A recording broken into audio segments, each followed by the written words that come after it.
नमस्कार दोस्तों, आपके अपने चैनल यूपी 78 स्टडी में बहुत बहुत स्वागत है। हम लोग 12th क्लास गणित के आव्यूह हमने खत्म कर दिया था।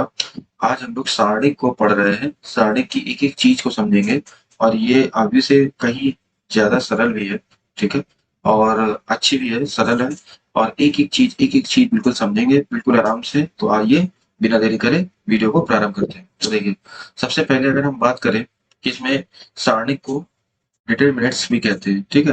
सारणिक की यहाँ पे हम लोग पहले तो ये तो एक बेसिक क्लास है जिसमें से हम लोग सारणिक की सबसे पहले परिभाषा, ठीक है, सारणिक और आव्यूह में अंतर क्या होता है, क्योंकि बहुत से बच्चे ऐसे होते हैं जिनको ना तो सारणिक सही से पता है ना आव्यूह पता है, ठीक है। और बाद में इनके प्रगुण या गुण क्या क्या होते हैं ये हमको देखना है, ठीक है। इसमें से अंतर देखेंगे और आज की क्लास में हम लोग परिभाषा भी देखेंगे, ठीक है, और थोड़ा सा चीजें समझेंगे भी। तो कल, आज और कल दो दो क्लासें तो बेसिक कॉन्सेप्ट की रहेंगी, और फिर धीरे धीरे, यानी आज बेसिक कॉन्सेप्ट किया, कल थोड़ा थोड़ा बताना चालू कर देंगे, ठीक है। देखिए, सबसे पहले परिभाषा की बात करते हैं। तो इसमें से ये कहा जा रहा है कि क्या सारणिक एक विशिष्ट प्रकार का बीजीय व्यंजक है, ठीक है। बीजगणितीय व्यंजक है, मतलब कहा जा रहा है कि सारणिक में बीजगणितीय अंक होते हैं, ठीक है, जिसमें प्रस्तुत की गई राशियां, अब देखो इसमें राशि में अंक भी हो सकता है, ठीक है, साइन कांस्टेंट भी हो सकता है, वह अवयव की संख्या पूर्ण रहती है। पूर्ण रहने का मतलब होता है कि जैसे जैसे आपको मैंने जवाब में बताया था कि 2/2 का, तो 2/2 का मतलब क्या है, A11, A12, A21 और A22, यानी स्तंभों की संख्या, ठीक है। आपको स्तंभ कौन से, तो मैंने आपको बताया था स्तंभ C1 और C2, और पंक्ति R1 और R2, यानी इसमें जो इनकी संख्या होती है सारणिक में वो बराबर होती है। अभी हम आगे इसको और चीज को देखेंगे, ठीक है। अवयवों की संख्या कैसी रहती है, पूर्ण रहती है। इन राशियों को प्रायः एक वर्ग के आकार के विन्यास में, मतलब बंद में लिखकर उसके अगल और बगल में दो ऊर्ध्वाधर, मतलब सीधी सीधी रेखाएं खींच दी जाती है। और सर जी, परिभाषा कुछ कुछ समझ में आए, कुछ कुछ नहीं, बाहर गई परिभाषा। तुम मेन इसको देखो, देखो सारणिक को सबसे पहले तो ये याद रख लो कि सारणिक को ये जिस तरीके से डंडी दिख रही है इस तरीके से लिखा जाता है, ठीक है। सारणिक को इस तरीके से लिखा जाता है और आव्यूह को इस तरीके से लिखा जाता है, एक ब्रैकेट लगा के, एक कोष्टक लगा के, ठीक है। ये है आव्यूह, ये है क्या, आव्यूह, और ये है क्या, सारणिक, ठीक। सबसे पहला अंतर तो आप यही समझ लो कि आव्यूह क्या है, सारणिक क्या है। एक पेपर में लिख के आता है, कभी नहीं लिख के आता, तो आप इसको समझ सकते हो कि अगर इस तरीके का कोष्टक दे रखा है तो वो आव्यूह है, और इस तरीके का दे रखा है तो सारणिक है। तो यहाँ पे आपसे ये कह रहा है कि सारणिक में कुछ अंक लिखे होंगे, जैसे 1, 2, 3, ठीक है, 4, 5, 6, 7, 8 और 9। तो अगर इस तरीके से ये लिखा हुआ है तो ये चीज क्या कहलाती है, सारणिक कहलाती है, ठीक। आशा करते हैं कि अब आपको ये चीज समझ में आ गई होगी कि सारणिक एक विशेष प्रकार का बीजगणितीय व्यंजक है जिसमें प्रस्तुत की गई राशियां अथवा अवयवों की संख्या जो होती है पूर्ण रहती है। पूर्ण मीन्स बराबर। इन राशियों को प्राय एक वर्गाकार विन्यास में लिखकर, वर्ग के आकार में विन्यास में लिखकर उसके अगल बगल दो ऊर्ध्वाधर सीधी रेखाएं खींच देती है। याद रखना कि ये जो रेखाएं खींची गई हैं ये मॉड नहीं है, ठीक है। ये याद रखना कि ये मॉड नहीं है कि जो माइनस का है तो उसको क्या कर देगी, प्लस कर देगी ना। ये याद रखना कि ये मॉड नहीं है, ठीक है। चलो अगले पेज पे चलते हैं। अगले में हम देखते हैं क्या कि सारणिक को, देखो सारणिक को डेल इस चिन्ह से, ठीक है, या डेल्टा या किसी बड़े अक्षर से लिखा जाता है। आप कहोगे कौन से बड़े अक्षर से, तो देखो सबसे पहले अगर आप बात करोगे तो सारणिक को या तो आप ऐसे लिख सकते हो, ठीक, इस तरीके से लगा के, या फिर इसको मैंने बुक में देखा तो बुक में मुझे डी शब्द से मुझे पता चला, ठीक है। हालांकि इसे बड़े बड़े अक्षर में तो बोला जा रहा है, तो लेकिन डी से भी आप लिख सकते हो, डी बना के भी डिटरमिनेंट्स होता है ना, तो उसी तरह डी निकाल के ऐसे भी लिख सकते हो, ठीक। जो सारणिक को जो हम प्रदर्शित करते हैं, तो मैंने अभी भी बताया कि सारणिक को हम दो सीधी ऊर्ध्वाधर रेखाओं से व्यक्त करते हैं, ठीक है। दो सीधी रेखाओं से अगर हम क्या करते हैं, व्यक्त करते हैं, और आव्यूह को हम इस तरीके से व्यक्त करते हैं। बार बार मैं आपको बता रहा हूँ कि आप ताकि अच्छे से समझ जाए, ये आव्यूह है और ये जो सीधी रेखाएं हैं ये आपकी सारणिक है, ठीक। अब हम बात करते हैं कि सारणिक और आव्यूह में अंतर क्या क्या होता है, ठीक है। तो देखो सबसे पहला अंतर तो आपने यही देख लिया क्या, कि भैया यहाँ चले कैसे लाइन खींच देते हैं, ठीक है। यहाँ कर देते हैं, यहाँ कर देते हैं सारणिक, और यहाँ कर देते हैं आव्यूह। बहुत सिंपल भाषा में आपको समझाने की कोशिश करूंगा, ठीक है। देखो सबसे पहला अंतर तो आपने देख लिया कि जो सारणी होती है उसको इस तरीके से व्यक्त करते हैं, और जो आव्यूह होता है उसको इस तरीके से व्यक्त करते हैं। ठीक, ये तो हो गया पहला अंतर। ठीक, दूसरा अंतर क्या है?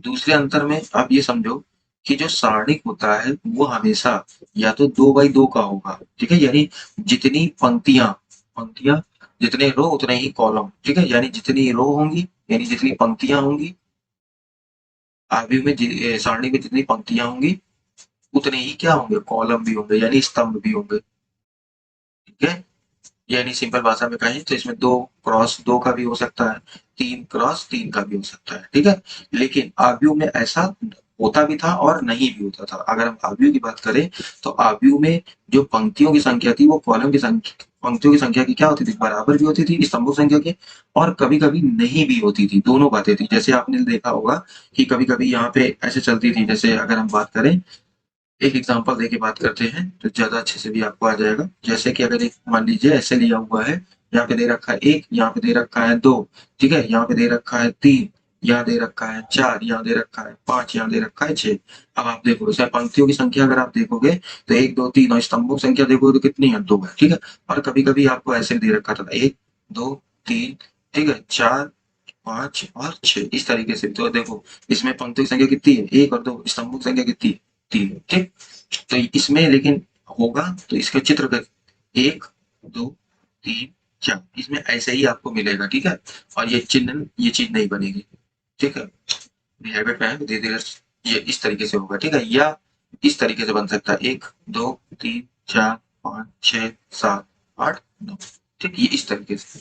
तो यानी इसमें पंक्तियों की संख्या और स्तंभों की संख्या दोनों क्या होंगी, बराबर ही होंगी, और इसमें स्तंभों की संख्या पंक्तियों की संख्या बराबर हो भी सकती है और नहीं भी हो सकती है, दोनों बातें। ठीक है, अच्छा तीसरा अंतर क्या है? तीसरा अंतर देखो इसमें ये है कि तीसरा अंतर में अगर हम बात करें तीसरे अंतर की, तो तीसरे अंतर में इसमें ये कहा जाता है सारणिक में पंक्ति और स्तंभ की जो मैंने आपको बताया था जो कमांड दी जाती थी, मैंने आपको कमांड के बारे में बताया था, जो R1 बराबर R1 बटे R2। तो इसमें क्या होता है कि इसमें जो पंक्ति है, ठीक है, इसमें जो पंक्ति है प्लस स्तंभ दोनों क्रियाएं एक साथ हो सकती है। मतलब इसमें पंक्ति और स्तंभ दोनों की क्रिया एक साथ की जा सकती है। मतलब कभी आर दे दी कभी सी दे दी, ठीक, या कभी R1 दे दी कभी C1 दे दी, ये दोनों क्रियाएं एक साथ हो, मतलब दोनों कमांड एक साथ चल सकती है। ठीक है, लेकिन इसमें ऐसा नहीं था। अगर जैसे इसमें मोस्टली क्या चलती थी, पंक्ति ही चलती थी। आव्यूह में पंक्ति संक्रिया तथा स्तंभ जो संक्रिया होती है वो साथ साथ नहीं चलती है। जो इसमें पंक्ति होती है, इस पंक्ति की जो कमांड होगी और जो स्तंभ की कमांड होगी वो दोनों एक साथ नहीं चलेंगी, लेकिन इन दोनों में ये भी चल सकती है और ये भी चल सकती है। ठीक है, अब इसके बाद ये तो होगा इसके बेसिक से गुण कि ये इसको ऐसे लिखते हैं इसको ऐसे लिखते हैं, इनमें पंक्ति और स्तंभों की संख्या दोनों की बराबर होती है तो 2 बाई 2, तभी ये 2 बाई 2 3 बाई 3 के कारण इसको बोल देते हैं क्या, वर्गाकार। ठीक है, वर्गाकार यानी इसको तोड़ देंगे तो वर्ग धन आकार टूट जाएगा। ठीक है, यानी वर्ग के आकार की होती है। क्यों? क्योंकि जब बराबर होगी 2 बाई 2 और 3 बाई 3, यानी जितनी पंक्तियों की संख्या होती है स्तंभों की संख्या जितनी पंक्तियों की संख्या उतनी स्तंभ। मैंने आपको जब कोटि बताई थी तो आपको अच्छे से बताया था। ठीक है, अगर किसी ने आव्यूह की क्लासे ना देखी हो तो प्लेलिस्ट बनी हुई है, आप आव्यूह की क्लासे एक सीक्वेंस से देख सकते हैं। ठीक, चलिए आगे बढ़ते हैं। आगे अब देखते हैं हम लोग सारणिकों के गुण देखते हैं। ठीक है, इस सारणिकों का गुण क्या है? देखो भैया, कहा जा रहा है कि यदि सारणिक की, ठीक है, किसी पंक्ति अथवा, गौर करना, किसी पंक्ति अथवा किसी स्तंभ का प्रत्येक अवयव अगर शून्य है तो सारणिक का जो मान हो जाता है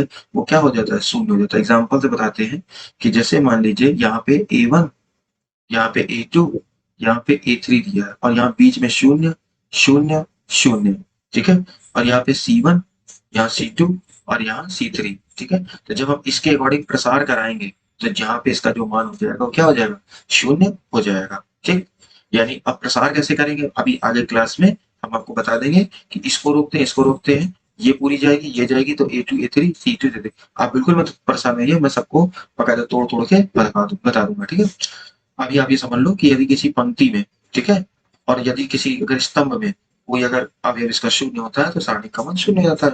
दूसरा क्या कहता है, दूसरा कहता है यदि किसी सारणी की सभी, ध्यान रखना जो क्या शब्द बोला, सभी, दूसरा बोला है पंक्तियों को स्तंभों में, मतलब जो पंक्तियों किसमें जा रही स्तंभ में, और सभी स्तंभों को पंक्तियों में, ठीक है।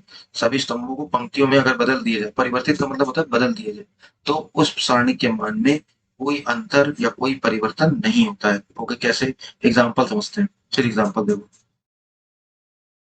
एग्जाम्पल में ये कहा गया, या एग्जाम्पल से आप समझोगे, तो जैसे मान लो यहाँ पे दिया हुआ है A1, यहाँ दिया है B1, यहाँ दिया है C1, यहाँ दिया हुआ है A2, यहाँ दिया है B2, यहाँ दिया है C2, यहाँ दिया है आपका A3, यहाँ दिया है B3 और यहाँ दिया है C3। ठीक है। तो हम इसको क्या करते हैं, हम इसको अगर बदल दें, ओके, कैसे बदलेंगे? मैंने आपको बताया कि ये चीज जो ऐसे ऐसे है, ठीक है, इसको आप कर दो कैसे, ऐसे ऐसे, मतलब ये जो तीर ऐसे अभी आपने किया है, इसको ऐसे कर दो। जो आपकी पंक्ति है उसको बना दो क्या, स्तंभ। जो स्तंभ है उसको क्या बना दो, पंक्ति। तो किसी को भी एक डिस्टर्ब कर दो।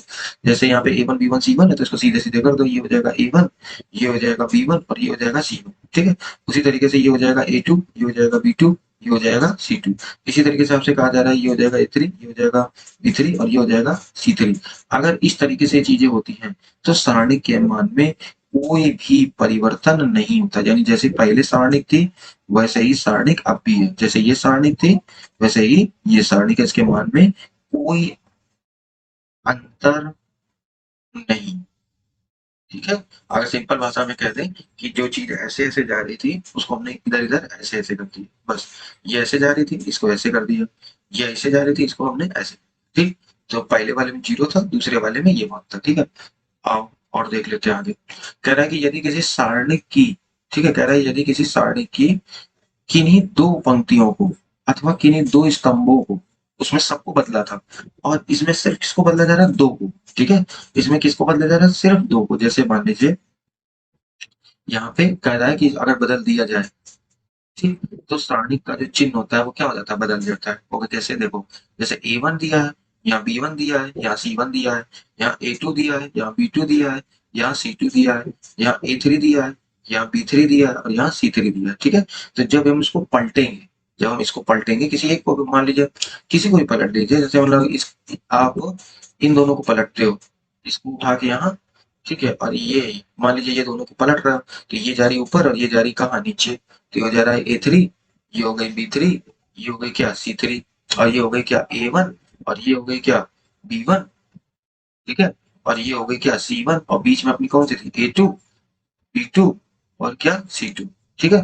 तो जो आपकी मेन सारणी रही आगे वाली, जो आपकी मेन सारणी थी आगे वाली, इसमें चिन्ह काहे का लग जाएगा, माइनस का लग जाएगा। ये कहने का मतलब A1 B1 C1 A2 B2 C2 A3 B3 और C3। समझ में आ गई बात? आपको ये कहने का मतलब ये है कि अगर किसी सारणी के या तो दो पंक्तियों का आदान प्रदान हो जाए या दो स्तंभों का आदान प्रदान हो जाए, तो उनके जो चिन्ह होते हैं वो बदल जाते हैं। तो सारणी का जो चिन्ह होता है वो बदल जाता है। फिर कह रहे यदि किसी सारणी की दो पंक्तियां, ठीक है, कह रहा है यदि सारणी की दो पंक्तियां, ठीक, और कोई दो स्तंभ सर्वसम है। सर्वसम का मतलब है दोनों लोग समान है। होगा क्या, तो सारणी का मान क्या हो जाता है, शून्य हो जाता है। सिंपल सी बात में तुमसे ये कहा जा रहा है कि यदि A1 है, B1 है और यहाँ C1 है, ठीक है, इसके बाद यहाँ कहा गया A2 है, यहाँ B2 है, यहाँ C2 है।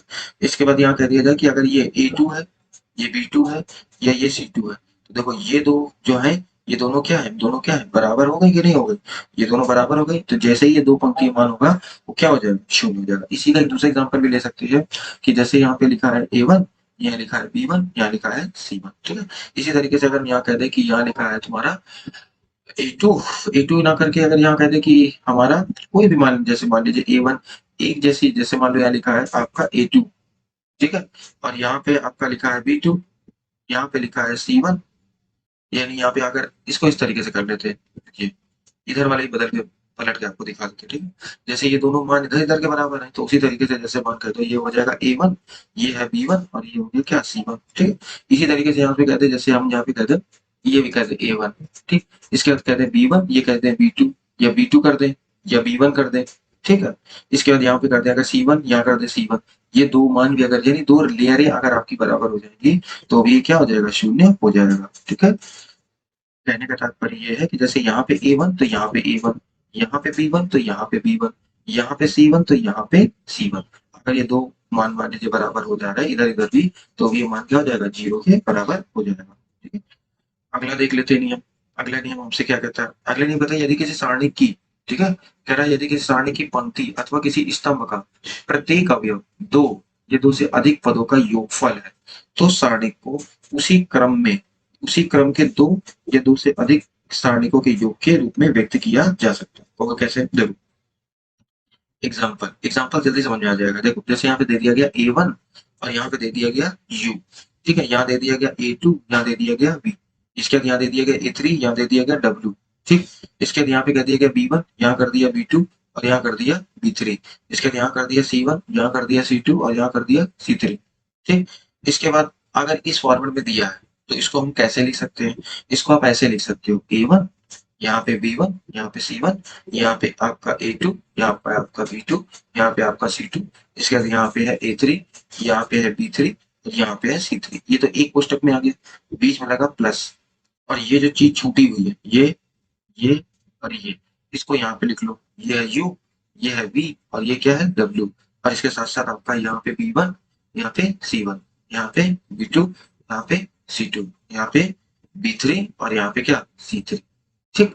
इस फॉर्मेट में लिखा जा सकता है। अब लाइन भले ही ना आपको ऊपर की समझ में आई हो, लेकिन एग्जांपल से आई होप चीजें अच्छे समझ में आ गई होंगी। भाई सीधे सीधे कह रहा है, देखिए सारणी की पंक्ति पंक्ति या स्तंभ में दो दो पद है या दो से अधिक पद है, वो भी क्या है योगफल के रूप में, प्लस लगा हुआ है, तो सारणी को उसी क्रम में, ठीक है, या दो से अधिक सारणी को योग के रूप में क्या किया जाता है, व्यक्त किया जाता है, ठीक। बस दो नियम और है। यदि सारणी की किसी पंक्ति अथवा स्तंभ के, ठीक है, कह रहा है यदि की सारणी की, देखो यदि किसी सारणी की पंक्ति या स्तंभ के प्रत्येक अवयव को किसी अचर यानी अचर पद, कोई भी अचर पद एक्स वाई जेड कोई भी के से गुणा करा दिया जाए तो जो नया सारणी का मान होता है वो मूल सारणी के मान का के गुना हो जाता है। ये तो आपको पता ही होगा, कहोगे क्या कि जैसे मान लीजिए यहाँ पे दिया है A1, यहाँ दिया B1, यहाँ C1, यहाँ A2, यहाँ B2, यहाँ C2, यहाँ पे A3, यहाँ पे B3 और यहाँ पे C3, ठीक है। अगर हम मान लीजिए बीच वाली लाइन में K से गुणा करा दें A1, B1 और C1, तो यहाँ पे हो जाएगा K A2, यहाँ पे हो जाएगा K B2, यहाँ पे हो जाएगा K C2, इसके बाद यहाँ पे A3, यहाँ पे B3 और यहाँ पे C3, ठीक है। तो जो ये मूल मान होगा यानी मूल सारणी जो होगी उससे K को हम कर लेंगे बाहर, तो हो जाएगा A1 B1 C1 A2 B2 C2 A3 B3 और C3। ये कह रहा है, कहने का तात्पर्य है कि अगर आप किसी एक को गुणा कराते हो और उससे K को बाहर निकालोगे तो ये मान भी लिखा जा सकता, यानी K का गुना हो जाता है। और एक अंतिम बचा है नियम, कह रहा है क्या कि यदि किसी सारणी की किसी एक पंक्ति अथवा किसी एक स्तंभ के सभी अवयव में से किसी अचर से अगर गुणा करा के किसी अन्य पंक्ति अथवा किसी अन्य स्तंभ के साथ अगर उसको जोड़ दिया जाए या क्या कर दिया जाए घटा दिया जाए तो जो सारणी का मान होता है वो अपरिवर्तित रहता है, यानी बदलता नहीं। एग्जाम्पल के तौर पे जैसे A1 B1 और C1, यहाँ पे कह दिया जा रहा है A2 B2 और C2, यहाँ पे A3, यहाँ पे B3, यहाँ पे C3, ये है, ठीक है।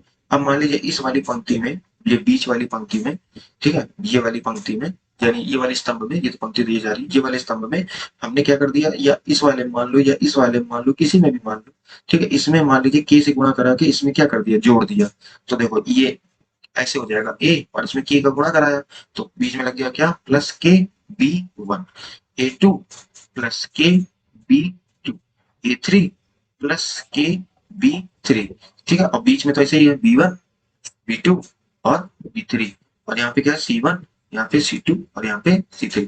तो जो इसका जो मान होगा, जो योग होगा, वो आपका सारणी का जो मान होगा वो बदलेगा नहीं। यानी यहाँ पे कह दिया जा सकता है कि जो A1 है B1 है और C1 है, यहाँ पे A2 है, यहाँ पे B2 है, यहाँ पे C2 है, यहाँ पे A3 है, यहाँ पे B3 है और यहाँ पे C3। ये बेसिक नियम थे, ठीक है। यानी कहा जा रहा है कि यदि किसी एक पंक्ति में, ठीक है, या किसी एक स्तंभ में अगर किसी एक पद का गुणा करा के जोड़ दिया जाए, सर जी अगर इसमें गुणा करेंगे तो इसको और इसको जोड़ोगे, इसको इसको जोड़ोगे, इसको इसको जोड़ोगे, अगर इसमें गुणा कराया तो इसको इसको जोड़ दो, इसको इसको जोड़ दो, इसको इसको जोड़ दो, तो जो ये मान दिखाई दे रहा है ये मान इस सारणी के मान में कोई परिवर्तन नहीं करता है, ठीक है। तो ये आज बेसिक क्लास थी, आज के लिए फिर हम लोग इतना ही रखते हैं, फिर हम लोग अगले क्लास में मिलते हैं, तब तक के लिए धन्यवाद।